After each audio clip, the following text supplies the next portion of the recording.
Elizabeth Taylor and Richard Burton. Elizabeth Taylor and Richard Burton. Richard Burton. Elizabeth Taylor and Richard Burton. Elizabeth Taylor and Richard Burton.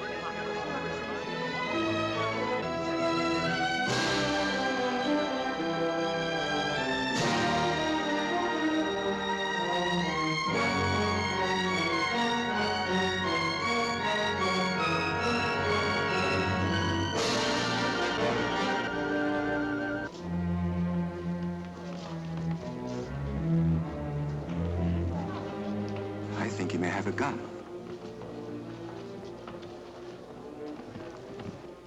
You're not going through that gate, Francis. I'm not going to let you go through that gate. I'll kill you first. These are V.I.P.s, a famous international beauty, her millionaire husband, and her boyfriend, trapped by a grounded jet flight. I very much regret that the takeoff is no longer possible, and our orders are to disembark you. Isn't there any place we can hide in this damn airport? No, Mark. We're not hiding away or sneaking anywhere. We've done enough of that in the past 3 months. Elizabeth Taylor, as the darling of London society, has one of the finest dramatic roles of her career. No need to see me off. But I want to. Make sure I've got 'em. Richard Burton is Paul Andrus, the millionaire who has everything. Everything except his wife's love, which tender emotion is now in the keeping of a charming philanderer, played by Louis Jourdain. How am I going to fix adjoining rooms for us without seeming too obvious? Your past experience should help you there, shouldn't it? She'll look after you and take you up to our special VIP lounge. How do you do? V.I.P.s, very important persons. The famous and the near-famous. Each one confronted with a crisis brought about by the delayed flights. I've got to get out of this country by midnight tonight. The movie producer, an unusual role for Orson Welles.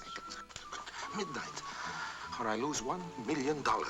And his Italian movie star, played by Elsa Martinelli. I'm going to be in Mr. Buddha's next picture. Mary Stewart. Is a tragedy. Is a tragedy, eh, darling? Is a tragedy. You top Amalgamated's offer by a shilling a share. A shilling a share. Rod Taylor, the big operator. His love-starved secretary, played by London stage star Maggie Smith. And the girl he thought he left behind, Linda Christian. My poor darling. And there's the Duchess. Wonderful, lovable, uproarious Margaret Rutherford. Would you kindly fasten your seatbelts, please? What are they going to do? Loop the loop or something? What? Tensions mount and nerves reach the breaking point as huge transatlantic jets stand idle in the fog that changes a dozen lives. Don't use that thing. Killing me won't get your wife back. Tonight, you belong to me. Oh, don't talk like Paul. Me like Paul? You belong to me. He said that too. But I'm not yours any more than I am his. I don't belong to anyone. I wanted to be treated as a wife, not an expensive mistress. Can't you see that? You belong to me! You don't take the wife! You don't get her! You belong to me!